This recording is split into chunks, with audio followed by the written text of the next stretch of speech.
Vamos tratar sobre a questão do estado do Rio Grande do Sul, a situação fiscal do Rio Grande do Sul, que é um tema bastante debatido, que tem sempre bastante controvérsia, né, com relação a isso, como sempre, como todos os temas, e que, como sempre, também geralmente é tratado de uma forma um pouco precária, assim, um pouco profunda e sempre parcial, né, como sempre, como tudo. Tá? Então, vamos dar uma olhada aqui na questão fiscal do Estado, tá? E primeiro eu vou começar com algumas recomendações. Primeiro aqui a relatório da dívida do Estado, certo? Que está disponível no Tesouro, no site do Tesouro da Fazenda, que eu vou mostrar alguns dados aí durante a apresentação. Aqui também tem no site do Tesouro os servidores públicos, certo? Que tem aí o dado mais recente agora, do número de servidores públicos, dá para fazer uma verificação histórica, os salários também, não é?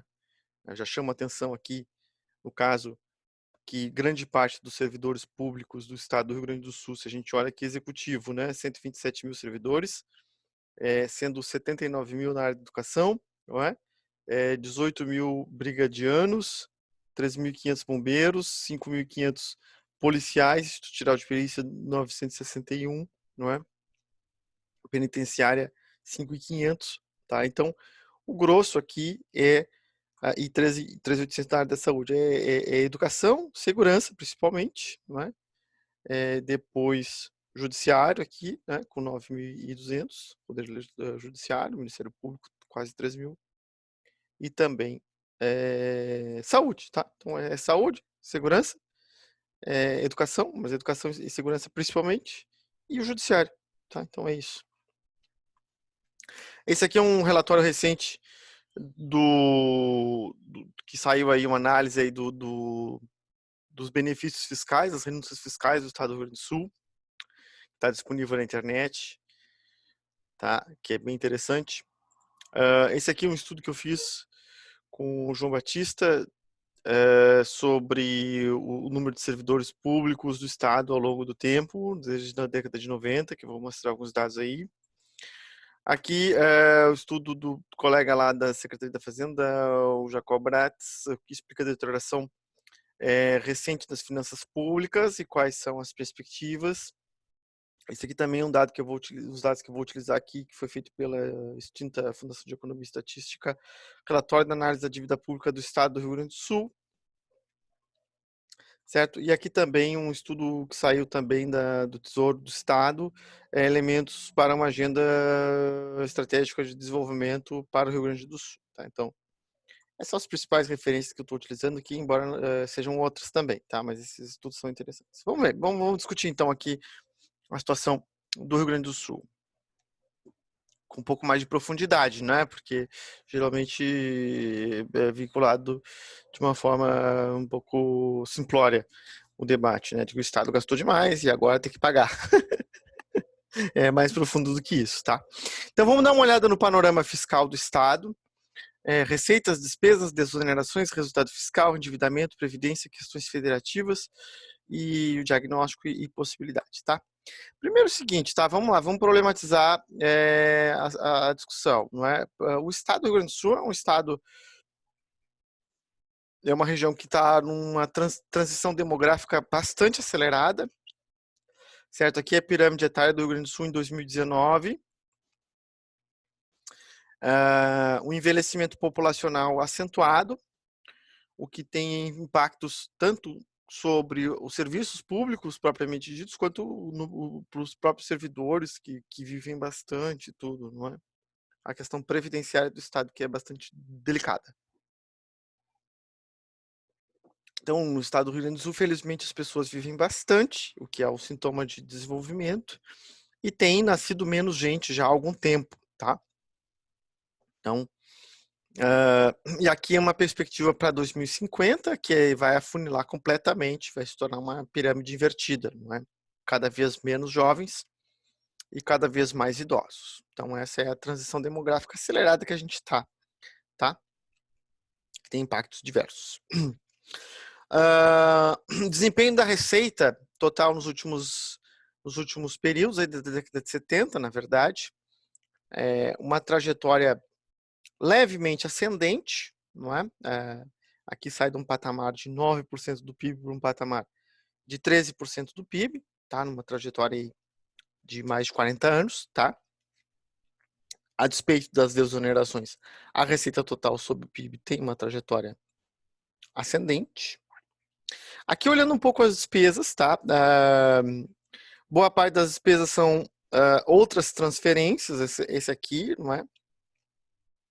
A primeira, ou melhor, este aqui é pessoal e encargos, né? É claro, serviço público é serviço e, portanto, a gente, assim, em grande medida,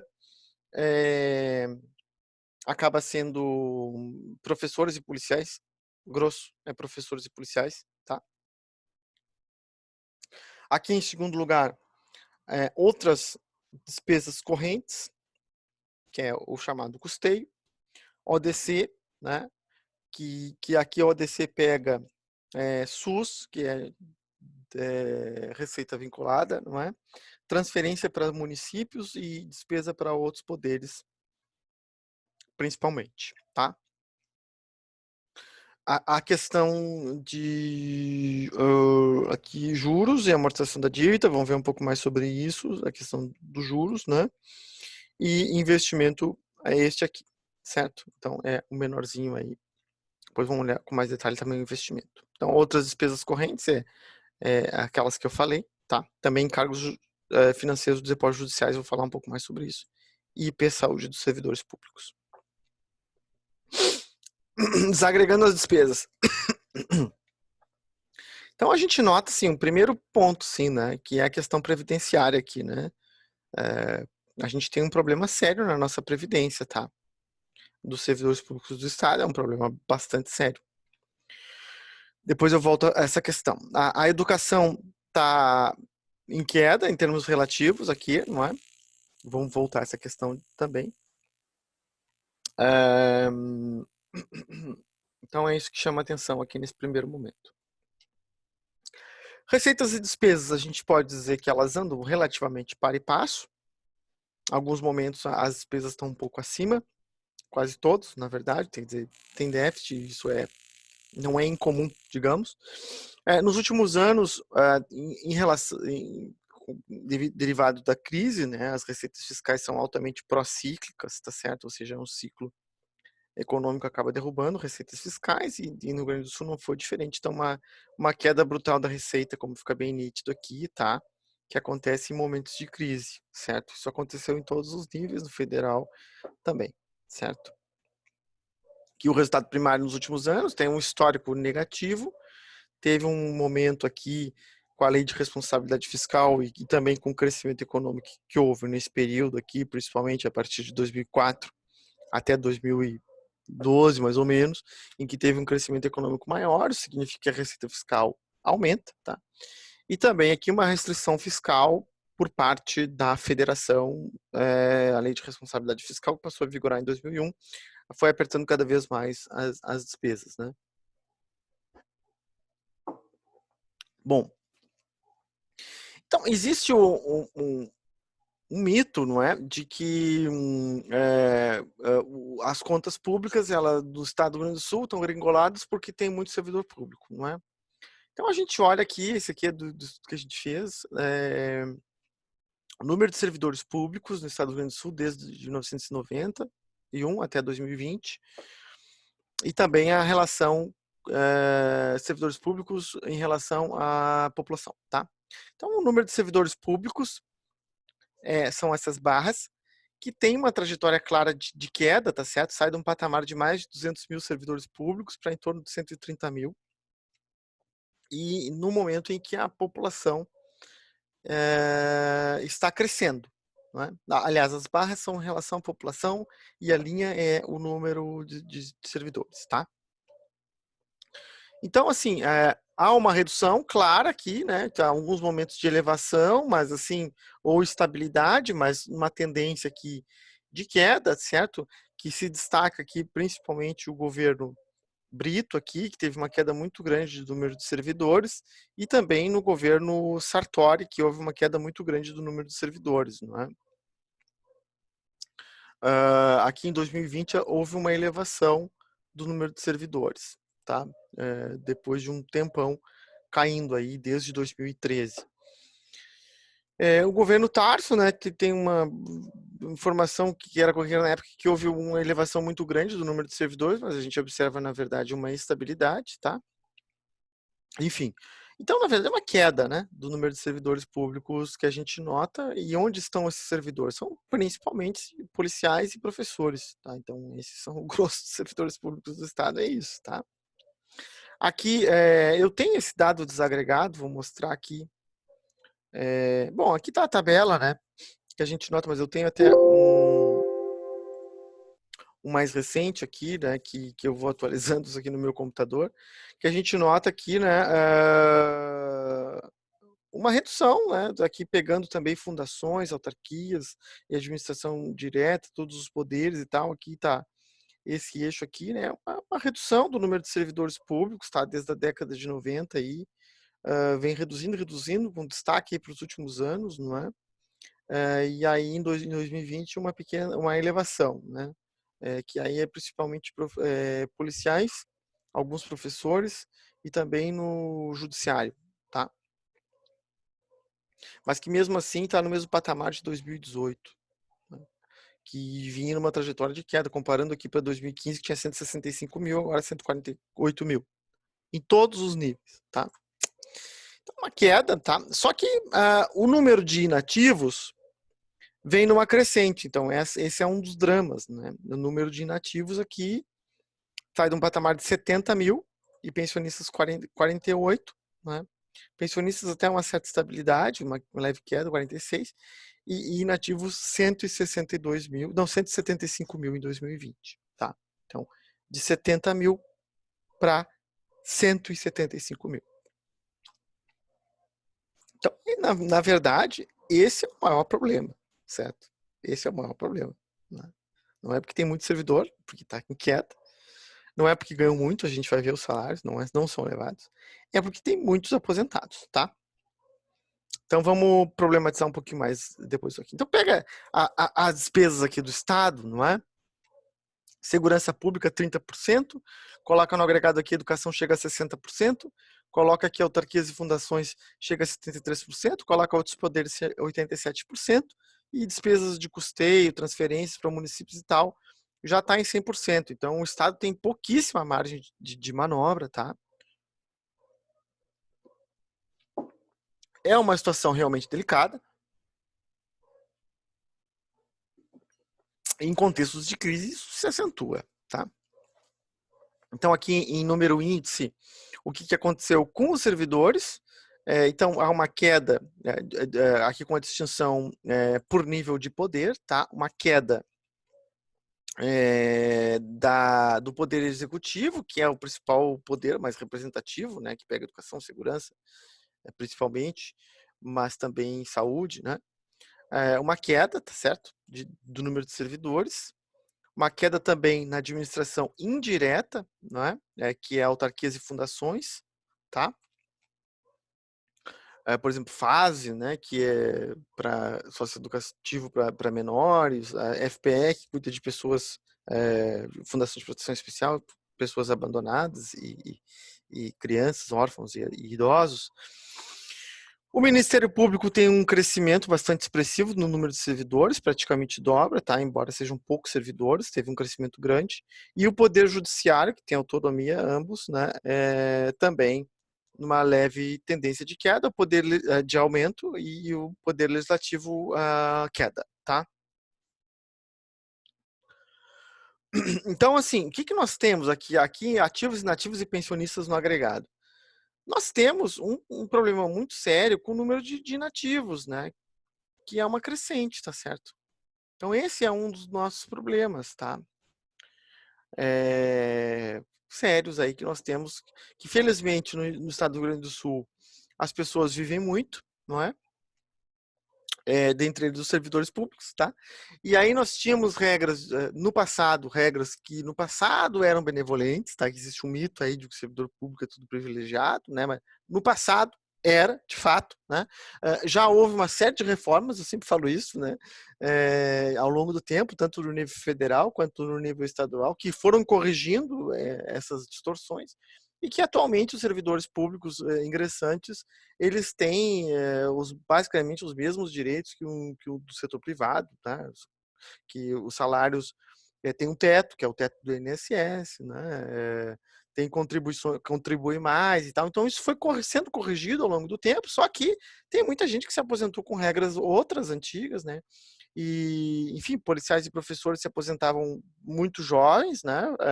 E o grosso dos servidores do estado, dos estados, né? Dos entes estaduais, e no caso do Rio Grande do Sul não é diferente, são professores e policiais que se aposentavam cedo, que viviam muito, e no caso do Rio Grande do Sul viviam mais, tá?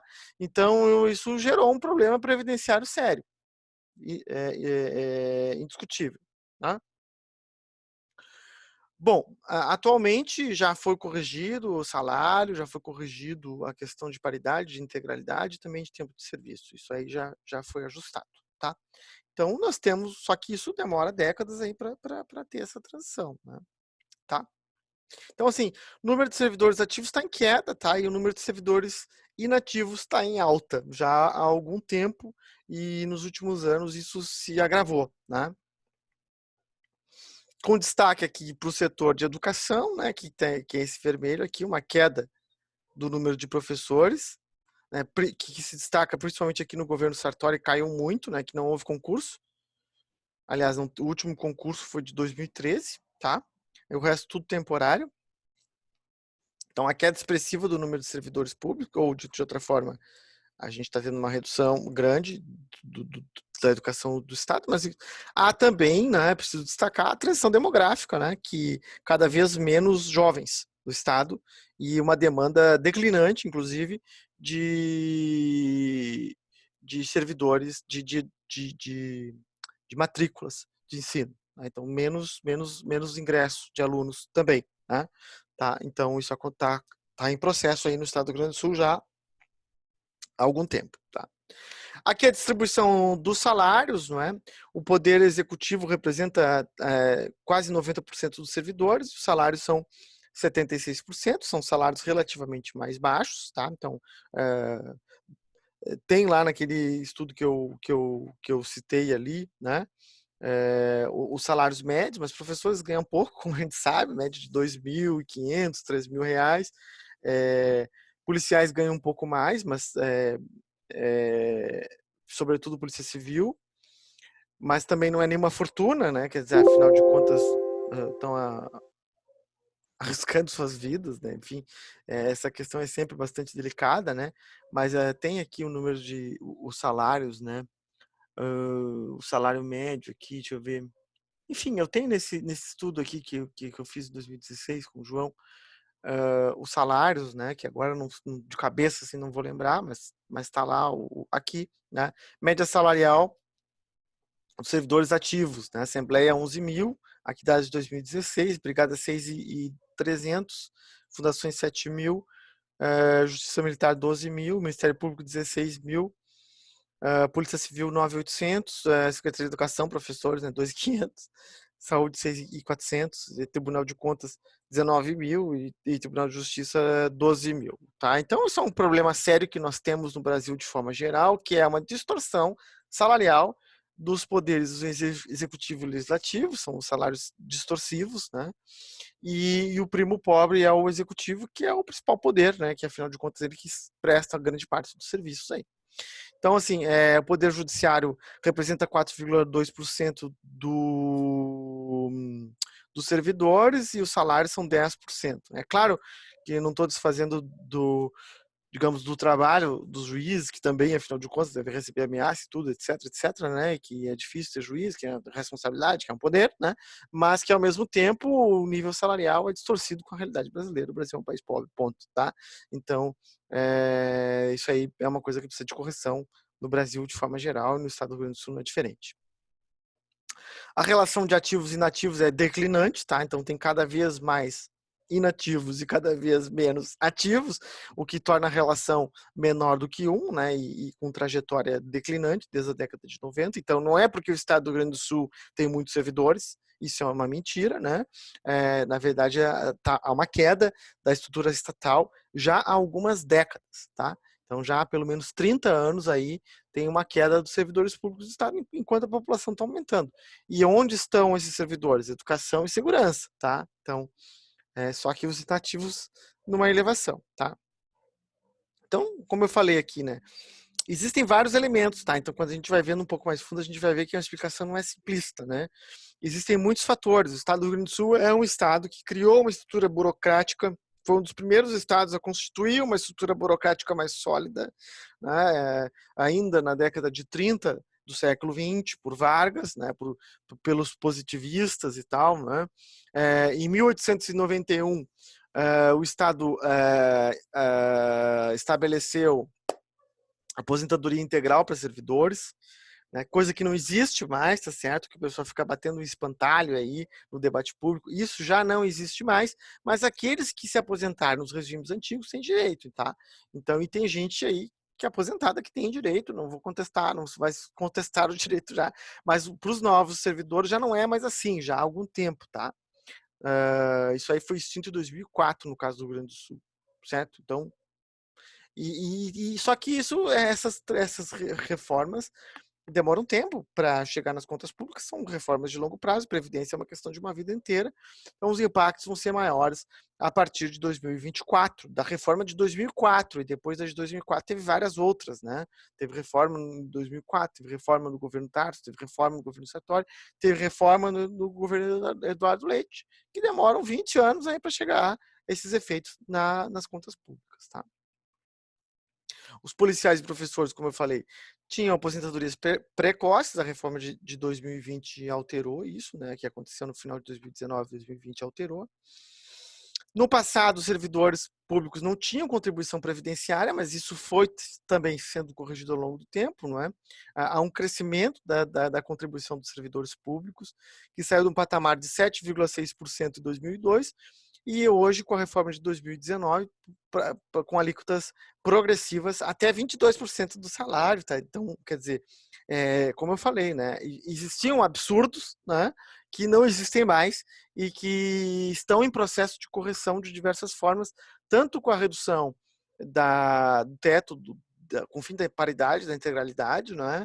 Estabelecimento de um teto que é paritário com o INSS, se a pessoa quer receber mais de aposentadoria tem que contribuir mais, alteração do tempo de serviço e aumento das alíquotas também, tá? Então, aqueles que se aposentaram com salários elevados no passado, ou que se aposentaram com direitos, salários estratosféricos, né? Foi estabelecido aqui, no final de 2019, né? Uma alíquota progressiva a partir do salário mínimo, tá? Mesmo para aposentados. Então, uma alíquota de 7,5% para quem ganha acima de um salário mínimo, progressivamente até 22% para quem ganha acima de 39 mil, tá? Então, que é o teto aí do serviço público, né?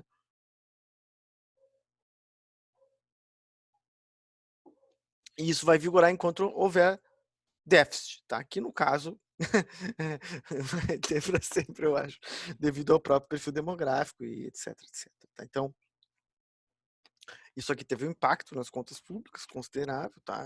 Que vai sentir o efeito aí ao longo do tempo. Então, o Rio Grande do Sul é um estado que tem mais inativos, né? Então, aqui o custo da Previdência em relação à receita corrente líquida de diversos estados. O estado do Rio Grande do Sul se destaca aí, né, nesse sentido, pelos motivos que eu já tratei, de previdência e de direitos antigos, né, e de uma estruturação burocrática bem antes, né, que eu estava falando ali, sei lá, o Vargas, que foi governador, né, estabeleceu uma série de órgãos, enfim, vários governos que tiveram no passado, que valorizava o serviço público, uma visão aí desenvolvimentista e tal, a importância do Estado, que, aliás, ajuda a explicar o desenvolvimento relativo maior do Rio Grande do Sul, porque, afinal de contas, foi instituído uma série de órgãos e empresas que contribuíram para o desenvolvimento do Estado do Rio Grande do Sul. Não à toa temos um nível de renda per capita relativamente superior ao resto do Brasil, mas que teve um custo também, e com salários que eram integrais no passado e que, bom, tá aí o resultado um pouco, tá? Nós temos um problema sério, né? Quer dizer, os estados que têm maiores problemas nas contas públicas é Minas Gerais, Rio Grande do Sul e Rio de Janeiro. Aqui, no caso, o quadro da Previdência Estadual, a receita, despesa e o déficit, né? A receita tem as barras azul, a receita a barra vermelha e o déficit a linha azul claro, tá? É claro que aqui pega o ano de 2017, que foi um ano de recessão, é, vinha de uma recessão de 2015, 2016, não se recuperou, né? Então isso significa redução da receita, mas também há uma redução do número de servidores públicos, o que vai gerar também redução da receita. Afinal de contas, os servidores contribuem também uma parte do seu salário para a Previdência, que é em fundo de repartição simples, ou seja, é a origem dos recursos, menos servidores públicos, menos ingresso de recursos previdenciários, tá? Então, tem todo esse quadro conjuntural que ajuda a explicar o nosso problema gravíssimo aí da Previdência, tá? Bom, além disso, tem outras questões que é preciso aí aprofundar, né? Que é do próprio Pacto Federativo, tá? Então, a instituição da Constituição de 1988, ela aumentou aí a repartição do bolo tributário para os municípios, tá? Então, os municípios que reclamam bastante, mas, na verdade, eles são os maiores beneficiados aí em termos de arrecadação na Federação Brasileira, tá? Aqui a gente observa um gráfico com uma história desde a década de 60, uma elevação aqui, né, da participação do bolo tributário dos municípios, que recebem transferência de estados e recebem da União, embora eles não tenham tanta autonomia legislativa, e a arrecadação dos municípios, ela é propriamente ditos com impostos próprios, é relativamente baixa, mas eles recebem muitas transferências de estados e da União, tá? A União, ela instituiu outros impostos, tributos aí, que muitos não eram repartidos, como a COFINS, a CID, que até passou a ser, mas outras contribuições da CPMF no passado que não eram repartidos com estados e municípios. Então, isso, na prática, o que eu quero dizer aqui é que houve uma redução da participação dos estados, né, no bolo tributário, tá? Esses sim são os grandes perdedores do federalismo. Além disso, existe uma forma de redistribuição dos recursos da União, que é o Fundo de Participação dos Estados e Fundo de Participação dos Municípios. O Fundo de Participação dos Estados e dos Municípios, ele tem uma regra que visa reduzir as desigualdades nacionais, que são amplas, para evitar problemas outros de migração e tudo. Bom, que eu debati lá no vídeo lá do federalismo, tá? Então, os municípios mais ricos, eles recebem relativamente menos para balancear essa questão distributiva regional, tá? O Rio Grande do Sul é um estado relativamente rico na federação, tem um dos maiores níveis de renda per capita, tá entre os estados os 5 mais ricos, né? Em termos de PIB, em termos de PIB per capita. Isso significa que é um dos estados que recebe menos, em termos proporcionais, do fundo de participação dos estados. Então, o fundo de participação dos estados, no caso do Rio Grande do Sul, vem em queda, tá? Há uma redução da participação dos estados e há uma redução das transferências da União, principalmente aqui após 2008, devido a essa questão que eu falei do nosso Pacto Federativo, tá? Então, todos esses problemas e mais outros que eu queria tratar também, assim, o Estado do Rio Grande do Sul se utilizou muito no passado de financiamento do chamado imposto inflacionário. Então, na época da inflação, né, os estados, todos os níveis de governo, no caso do Rio Grande do Sul era diferente, financiavam com artifícios, com mecanismos aí como, por exemplo, a própria inflação. Então, como, né? Como a arrecadação tem vinculação com a venda de produtos, à medida que os preços aumentam, né, a arrecadação do governo aumenta na mesma proporção, tá? Então, digamos assim, a receita é indexada com um nível de preços, né? E a despesa não, né? Então, a despesa, no caso, as principais despesas, que é salário dos servidores, né? Mas também custeio, o governo postergava despesas e recebia receitas, né, atualizadas, né, e postergava despesas.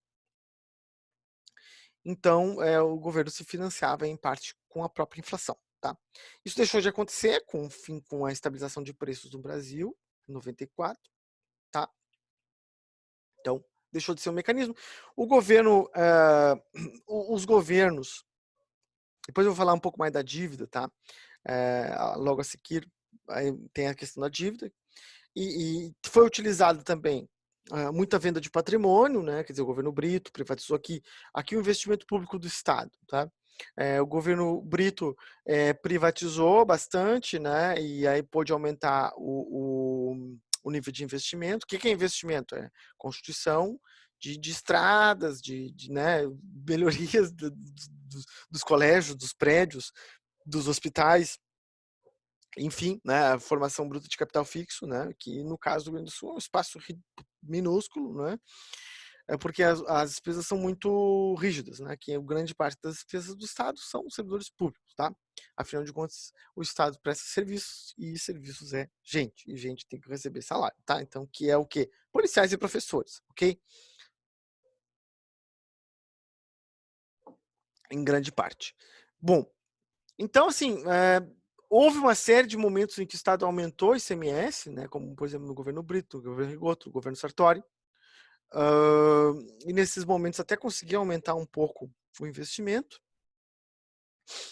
endividamento, operações de crédito, que eu vou falar, ou venda de ações do Banrisul, privatizações de forma geral, de forma indireta, aqui no governo Ieda, que conseguiu investir um pouco em estradas e tal, né? Mas a gente tem uma trajetória declinante de investimento público, tá?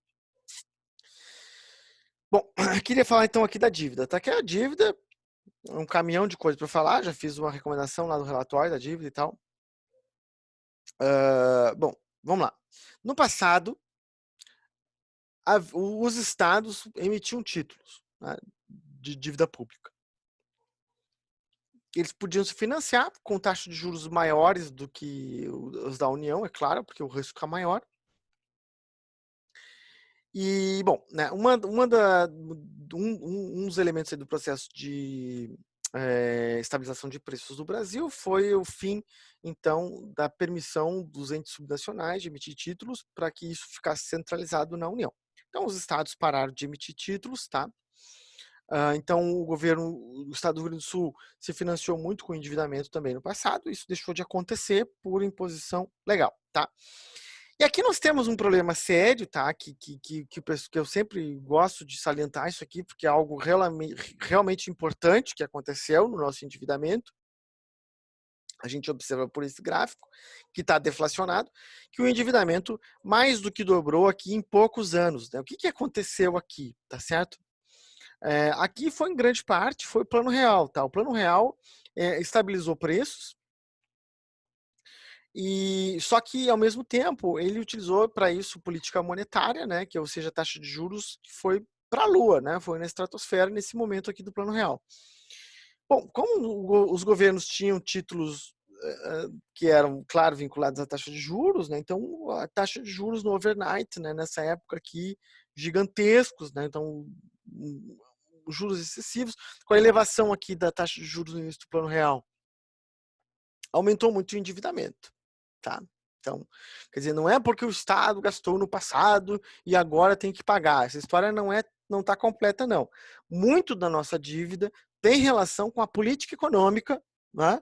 Que é a elevação da taxa de juros, tá? A taxa de juros alta que foi praticada no Brasil durante vários períodos. Não vou discutir isso, os motivos, se foi bom ou se foi ruim, mas o fato concreto é que isso impactou na dívida tanto dos estados quanto da União. Então, parte da dívida é explicada pela própria política econômica, né? No caso aqui, houve uma duplicação do volume da dívida sem investimentos públicos, né? Não foi para gastar, foi uma reprodução da dívida pela dívida. E tem outra coisa aqui também, tá, que eu queria tratar, que é o seguinte, olha, essa dívida aqui, ela foi estabelecida o seguinte, aqui foi repactuada essa dívida dos estados, né? Que foi ali 96, 97. E os estados, então, deixaram de emitir títulos e passaram a dever para a União. Esse contrato era 6% de juro real, mais IGPDI, tá? Em um contrato de 30 anos, com o Estado cobrindo aí 13% da receita corrente líquida, tá? Bom, nessa época aqui, a inflação na lua, né, como eu falei, 6% real, até que não era tão ruim. Só que, atualmente, a taxa de juros já está bem mais baixa, né? O juro nominal está em 2%, e o real está negativo, né? Mas é até um caso excepcional, mas assim... então, assim, acabou que ficou bastante oneroso. Além disso, era vinculado ao GPDI. O IGPDI é um índice que tem uma influência cambial grande. Então, quando altera a taxa de câmbio, isso vai alterar na dívida dos estados que estavam vinculados ao GPDI, tá? O que é um erro, é claro. Então, houve uma desvalorização aqui em 99, grande, não é? Com o abandono da alteração da política monetária, uma desvalorização grande em 99. Teve também em 2002, vários momentos de desvalorização. Isso impactou na dívida dos estados, e no caso do Rio Grande do Sul impactou, né? De forma indireta, através do GPDI. Então, quer dizer, a política cambial também impactou o nível de dívida do Estado. Não foi uma gastança, foi a política econômica, que o Estado não tem ingerência sobre isso, tá? Então, isso aconteceu, né? Então, além disso, é uma dívida alta, com taxa de juros alta, né? Então, o que aconteceu aqui é que o Estado pagou, né? Um valor expressivo, 13% da receita corrente líquida, e a dívida aumentou, né?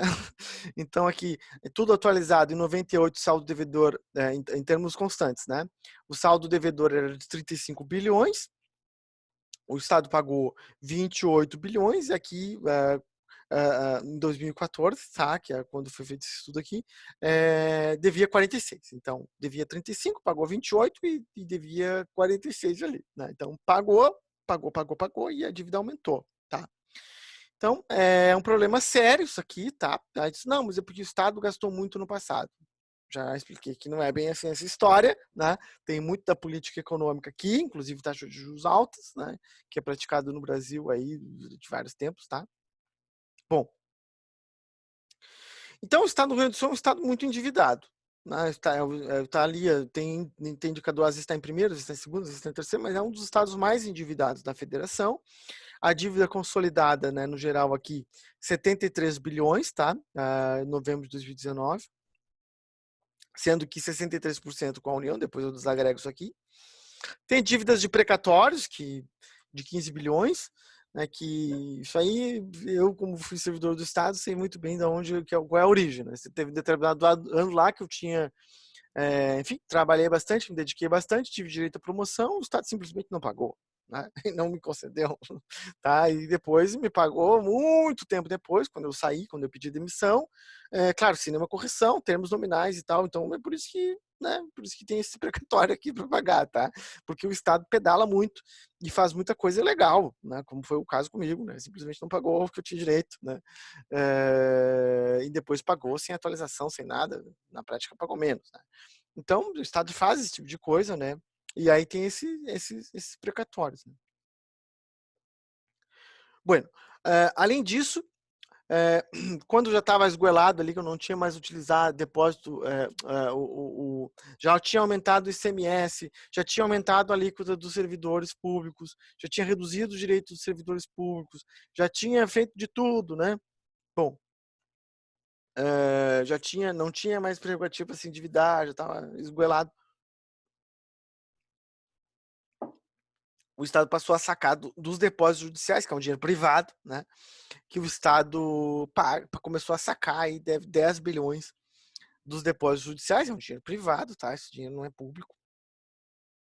E que o Estado remunera com taxa de juros que não é tão baixa, tá? Além disso, tem a questão do piso do magistério, que é uma briga judicial aí de 34 bilhões e restos a pagar de 14 bilhões que o governo vai pedalando, tá? Então, é uma situação grave, né? Uma situação crítica, inegável, né? Aqui, além disso, né, o Estado do Rio Grande do Sul entrou na justiça contra a União, nessas coisas, e tem uma liminar, né, que está valendo e que não está pagando a dívida, né, desde 2016. Então a dívida não está pagando, que dá uma folga aí para o Estado pagar suas contas, mas ao mesmo tempo a dívida está aumentando, né? Além de ela já aumentava sozinha sem pagar, então está aumentando mais, né? Deixou de pagar em 2016, está sem pagar aí. Então a dívida está crescente, tá? Aqui o desagregado da dívida, que é do relatório lá. Então, boa parte da nossa dívida é com a União, daquele contratão que eu falei, de 97, e também do PROES, que é do Banrisul.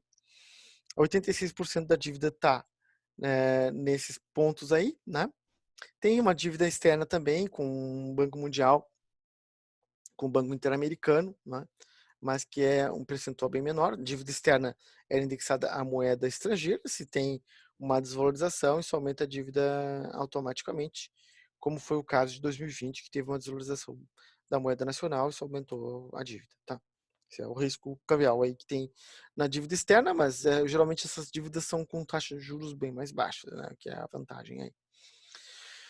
Bom, então o Estado do Rio Grande do Sul, existe um limite de endividamento da lei de responsabilidade fiscal, que é 200% da receita corrente líquida. O Estado do Rio Grande do Sul está ali, né, extrapolando o limite, tá? Tendo até um período ali de maior crescimento econômico ficou abaixo, mas embora uma trajetória decrescente, já teve até quase 300% da dívida consolidada com relação à receita corrente líquida, tá? Atualmente está em torno de 220% essa relação, tá? Então, tá esguelado. Tá mais do que o limite de responsabilidade fiscal. Tá? Então, aqui, nesse dado de 2017, o Estado do Rio Grande do Sul acima, né, do endividamento permitido, né, que é 200%. O Rio Grande do Sul, aqui nesse indicador, é o estado mais endividado, mas também Rio de Janeiro, Minas e São Paulo, né, que tem problemas mais sérios, sobretudo esses três aqui, né, são estados endividados. Os outros eu não vou entrar nos motivos, outros estados da federação, principalmente os estados mais jovens aqui, Amapá e tal, né, Roraima, estados mais recentes, com baixo nível de endividamento, que as previdenciárias são muito mais sadias, até porque não tem tantos servidores aposentados. Bom, então assim, tem que repactuar essa dívida é uma excrescência, né, tipo, o Brasil, o Rio Grande do Sul pagou para o Brasil, pagou um montão e a dívida só aumenta, tá? Então, isso está relacionado com o próprio nível de taxa de juros, que é alto, tudo isso que eu já falei, tá? Então, também não quer dizer aquilo que o pessoal fala que a União está nos roubando, né? Também não chegamos a tanto, é uma questão um pouco mais profunda, como a gente viu. Mas o fato é que começou a ter uma renegociação em 2014, houve uma correção aqui da dívida, que era GPDI mais 6%, passou a IPCA mais 4%, tá? Em 2016, aqui a Lei Complementar 156, né, que aboliu os 13%, e estendeu o prazo por mais 20 anos, era um contrato que era a princípio de 30 anos, que foi estabelecido em 97, né, ou seja, ia ser extinto aí em 2027, né? É isso? É. E, bom, na 2027 a dívida não vai ter sido paga, foi estendido até 2048, foi estabelecido também que se chegar lá em 2048 com dívida, essa dívida está liquidada, né? Não fica resíduo. Que era um dos problemas, né? Por que acontecia? Receita corrente líquida, o limite de pagamento era X lá, mas tipo, determinado a 13% da receita corrente líquida. E o Rio Grande do Sul acabava pagando esses 13% da receita corrente líquida, que não era suficiente para reduzir o nível de endividamento. Então, bom, né, a situação delicada. Bueno, aí o regime de recuperação fiscal, que começou a ser negociado em 2017, que não foi concluído, tá? Que tem problemas também, mas que estabelece uma carência de 3 anos prorrogável por mais 3 anos. Geraria uma folga fiscal aí de aproximadamente 9,8 bilhões, tá? Bueno, para o Estado, né? Mas ao mesmo tempo empurra com a barriga, né? Então fica um tempo sem pagar, 3 ou 6 anos, mais provavelmente 6 anos, né? Porque até lá a situação vai estar ruim ainda. E só que empurra para frente, né? O problema, tá? Ao mesmo tempo impõe um ajuste fiscal aí, uma reforma da previdência, né? Que já foram feitas várias, eu já falei, privatizações, que algumas já estão em processo aí e tal, né? O Estado já vem privatizando já há bastante tempo, né? Várias empresas já foram privatizadas. Já houve reformas da Previdência, o número de servidores públicos vem caindo, né? E no caso aí dos professores estão com o salário congelado aí já há um tempão, ou seja, redução do salário real, né? E aumento da alíquota dos servidores, enfim, o negócio é complexo, né? Mas tem outras questões aí que ainda não entrei, vamos lá. E aqui, esse regime de recuperação, ele impõe também um congelamento do número de servidores e também dos salários, né? Só que é um pouco dramático, por quê? Porque o Estado do Rio Grande do Sul vem em queda no número de servidores já há muitos anos, né? Ou seja, existe uma defasagem de servidores públicos, de policiais principalmente, né? No Estado do Rio Grande do Sul, que tem uma queda do número de policiais, tá? Então você vai pegar esse número de servidores e vai congelar. Pensa, não, mas que bom, vai diminuir a burocracia. Bom, vai ser professores e policiais, tá? Então, né, você pega, tá caindo assim há décadas, né, sobretudo nos últimos anos, caindo esses servidores. Você vai congelar o número de servidores, né, você tem um subestado aí, né, um estado mínimo, né, e que vai se estender por um tempo, né? Mas que bom. Bom, são professores e policiais, tá? Então, 80% é isso aí. E aí eu queria entrar nesse capítulo aqui, que é a questão das desonerações, né? E da guerra fiscal e tal, né? Que, bom, o estado do Rio Grande do Sul é um estado que entrou na guerra fiscal para valer, sobretudo na década de 90, que guerra fiscal é briga, né? Por, por, por atração de investimento, com desonerações entre os estados. Quem abdica mais, quem renuncia mais, acaba atraindo empresas e tal. E teve essa briga grande aí, na década de 90, principalmente, mas que continua. E o Estado do Rio Grande do Sul abdicou de muita receita, né? Tá? E aqui é uma relação de desoneração sobre a arrecadação total, né? Que chega no patamar de 30% e crescente, certo? De desonerações. O Estado do Rio Grande do Sul desponta ali como um dos estados que mais renuncia a receita, tá? Que é outra questão relevante aí, não podemos esquecer, né? Houve uma série de renúncias de receita, então não é porque gastou demais no passado e agora tem que pagar, né? Teve muita renúncia fiscal, né? Teve muita renúncia fiscal que o Estado fez. O Estado é um dos estados que mais tem renúncia fiscal do Brasil, o Estado do Rio Grande do Sul, atrás aí de Amazonas, de Goiás, Santa Catarina, e às vezes aparece um outro estado ali na frente também, mas depende do indicador, depende do ano, mas está ali entre os 5 primeiros, tá? E bom, aí tem esse estudo aí que eu recomendei lá no início, que faz um estudo sobre o impacto, né? Que existia muita escassez, né, de indicador, de estudo, de pesquisa sobre o impacto econômico das exonerações fiscais na receita, no orçamento, no emprego. Não, mas eu estou reduzindo o imposto, mas estou aumentando o investimento, emprego e no futuro a arrecadação. Bom, é preciso fazer uma análise aí, e essa análise é feita pela Secretaria da Fazenda, mostrou que os resultados não são tão positivos assim, tá? Então, houve um aumento do subsídio aqui está a relação subsídio em relação ao PIB, sobretudo na década de 90, que eu falei aqui, né?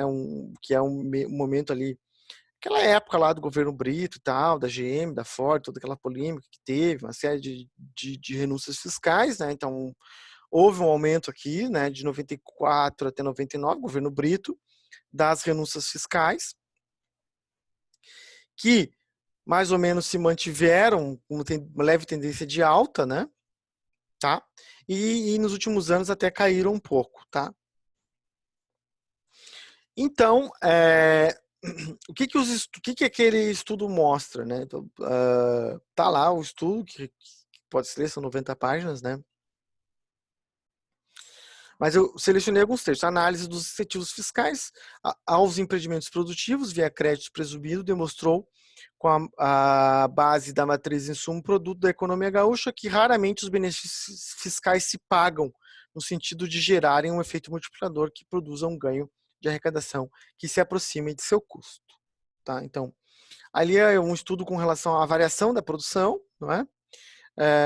Quanto seria necessária a variação da produção para que houvesse uma compensação em relação à redução de impostos arrecadados, e uma grande parte dos setores, ali é desagregado por setor, né, o estudo apresenta, não compensa. Né? Os que tiveram melhor desempenho foram o setor de biocombustíveis e máquinas e equipamentos. Tá? E ali é possível dizer que a hipótese central desse relatório, aquele que eu citei no início, é que os incentivos fiscais foram determinantes para o desenvolvimento de alguns setores, como de biocombustíveis, mas, no geral, não é possível atestar que produzam um impacto positivo e estatisticamente significativo sobre o faturamento, a receita potencial e o emprego dos grupos de empresas beneficiadas. Em média, nenhum dos setores teve desempenho suficiente para compensar os benefícios. Então, aquele estudo lá já era alguns estudos com relação a tanto nacional quanto internacionalmente e agora regionalmente, tem indicado que não vale a pena fazer desoneração fiscal para atrair investimento. Né? O impacto não se paga. Tá certo? Eu tenho uma redução de receita que não é compensada pelo aumento de investimento, emprego, efeito multiplicador, etc, etc. Bom, é isso que os estudos têm demonstrado, aí, tanto na literatura internacional quanto na literatura nacional e agora local, tá? Esse estudo aí de 2020. Então, esse é outro problema aí que tem que ser tratado aí, né? Tá aqui o comparativo da renúncia fiscal de diversos estados, né? O estado do Rio Grande do Sul se destaca. Aqui está a relação, não está a relação do valor total com relação à arrecadação total, né? Mas está só o percentual. Enfim, está um percentual um pouco diferente, com uma conta um pouquinho diferente. Mas aqui o Rio Grande do Sul aparece com 19, tá? Sei lá, Santa Catarina 21, alguns estados mais aqui, Mato Grosso do Sul 25, 26, Goiás 32, né? Amazonas se destaca também com 41, por causa da Zona Franca, mas o estado aqui está entre os maiores, né, como eu falei antes, certo? Entre os que praticam maior renúncia fiscal do ICMS, que é a principal receita do estado, aí, quase 90% da arrecadação do estado é ICMS. Aqui esse outro estudo aqui, que mostra um efeito que é isso, né? Esse estudo que eu falei de 2020 é o estudo mais completo que foi feito nesse tema, que também não tinha muito dado, era complicado, mas que agora estão vindo à tona, né? Inclusive, o Ministério Público de Contas entrou com uma ação para que esses dados viessem à tona, porque é um gasto, tá certo? Isso aqui é um gasto chamado gasto tributário, é o Estado que está pagando, né, para empresas investirem, teoricamente, tirarem emprego, tá? E tem que avaliar, teve resultado ou não, né? Gerou emprego ou não? Trouxe investimento, trouxe crescimento? Os estudos estão mostrando que não, né, que não compensa, tá? Então aqui uma série de exonerações que estão descritas com geração de emprego muito pequeno, né? 10 empregos aqui na Gerdau, né? Enfim, e uma renúncia fiscal importante, tá certo? Com custo relativo de emprego, né? Que às vezes fica realmente é isso que os estudos mostram, né? Acabam que não se pagam, tá?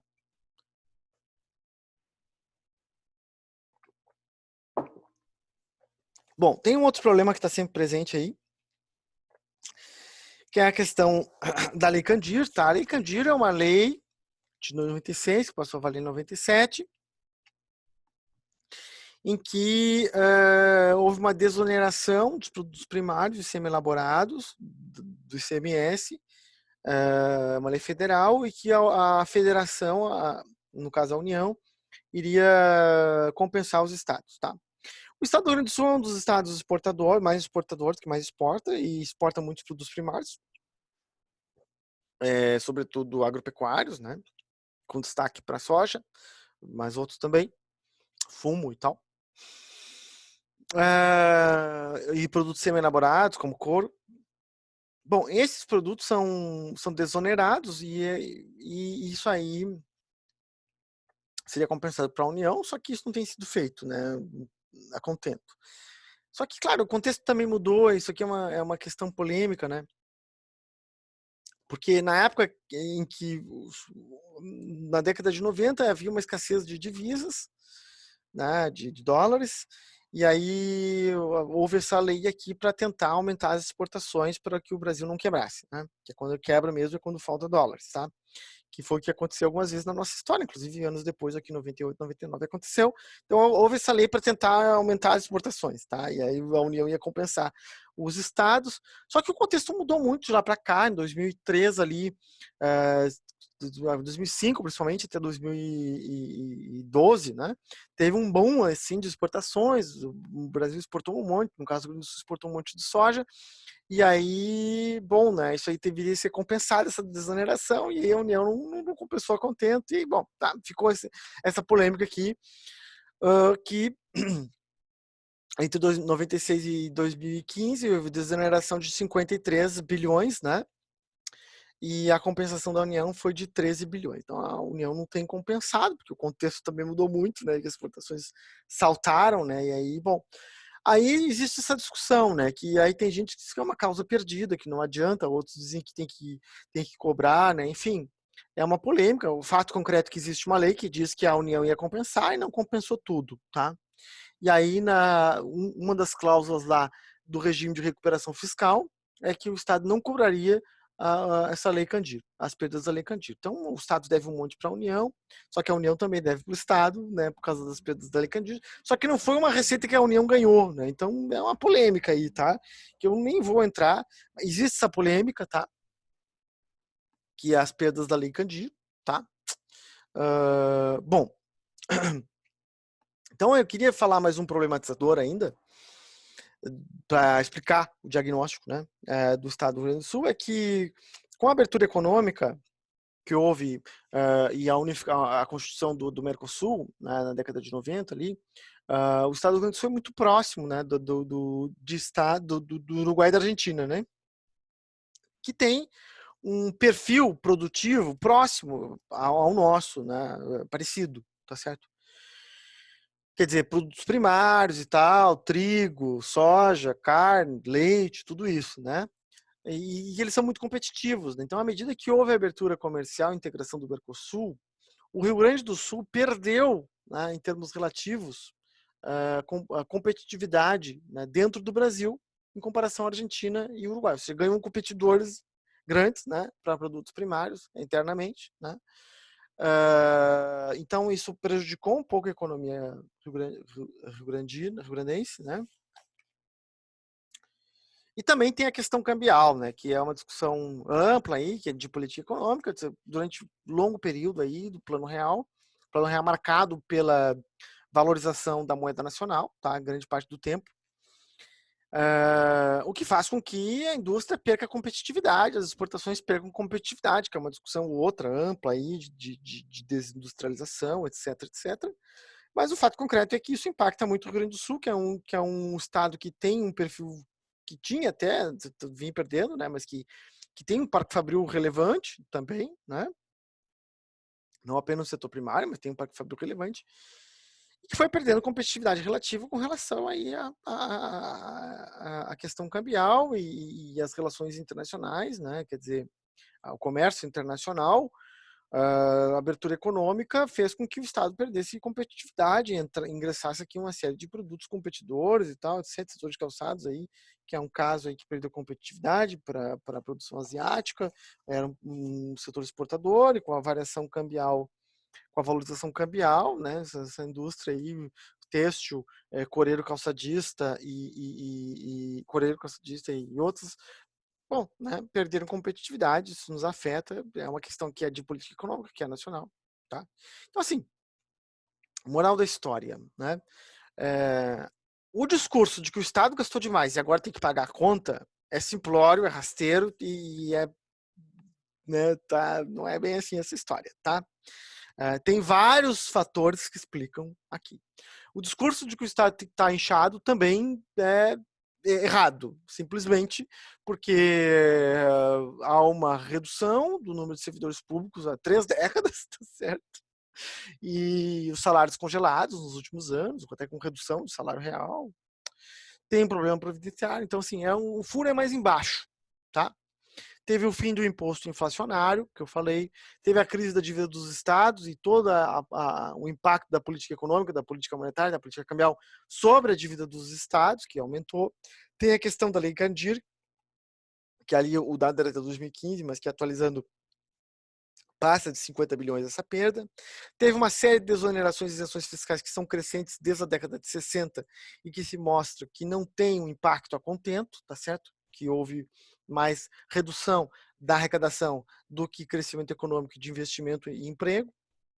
Tem a redução das transferências da União, não é? Que vem numa crescente devido à questão federativa que eu falei, da fundação do Fundo de Participação dos estados relativamente mais ricos recebem menos, que é o caso do Rio Grande do Sul. Teve uma questão da Constituição de 88 que reduziu o bolo tributário, né, dos estados, dos entes estaduais, e não ficou muito claro assim algumas questões com relação a serviços. Tem outra questão também que eu não falei, que os estados, eles teoricamente no ensino são responsáveis apenas pelo ensino médio, e o estado do Rio Grande do Sul tem uma ampla cobertura de ensino fundamental, que seria responsabilidade dos municípios. Então é uma questão aí do federalismo brasileiro, que não tem problemas a ser resolvidos, inclusive de competências, que não está muito claro, né? O estado do Rio Grande do Sul teve uma alta cobertura de ensino já há algum tempo, não é? O que é uma coisa positiva, é claro, mas isso, bom, essas pessoas trabalharam, se aposentaram e agora estão aposentadas, né? Então o número de professores aposentados é enorme, é muito maior do que o número de professores na ativa. Isso é um problema sério, né? E essas pessoas até não têm salários altos, mas são muitos. Então, é um problema que está aí, que não tem uma solução fácil. Além disso, as pessoas vivem bastante, o que é uma coisa boa, é claro, né? E tem toda essa questão que eu falei da competição, da concorrência, da política cambial, né? Do Mercosul, e da perda relativa que o Estado teve. Então, assim, mais uma vez, o furo é muito mais embaixo, tá? Então, como solucionar isso aqui tudo? Bom, não sei, muito difícil, né? O Estado do Rio Grande do Sul está numa situação muito delicada, né? É claro que crescimento econômico vai aumentar a receita, né? Então, parte da retração, da piora fiscal do Rio Grande do Sul nos últimos anos tem relação com a retração econômica, não é gastança, tá certo? Muito pelo contrário, está reduzindo o número de servidores, está reduzindo a renda real desses servidores, está aumentando a contribuição previdenciária desses servidores, mas a crise fiscal se agrava, tá? Tem que renegociar a dívida, é claro, essa dívida se tornou um problemão, né, que é o maior, é o mais grave. Nós temos 2 problemas seríssimos, que é a previdência e a dívida, né? E mais as desonerações fiscais. Então é aí que está o problema, né? Desonerações, previdência e a dívida. Esses são os 3 principais problemas, tá? A gente tinha que fazer uma reforma tributária que acabasse com a guerra fiscal, que os estados parassem de competir de quem abre mais mão da receita e quem se lasca mais, né? Que o estado do Rio Grande do Sul entrou com pintura de guerra na década de 90 nessa discussão, e, bom, o impacto também está aí, né? Retração da receita. Então não é meramente gastança, teve redução da receita, sim, senhor, não é?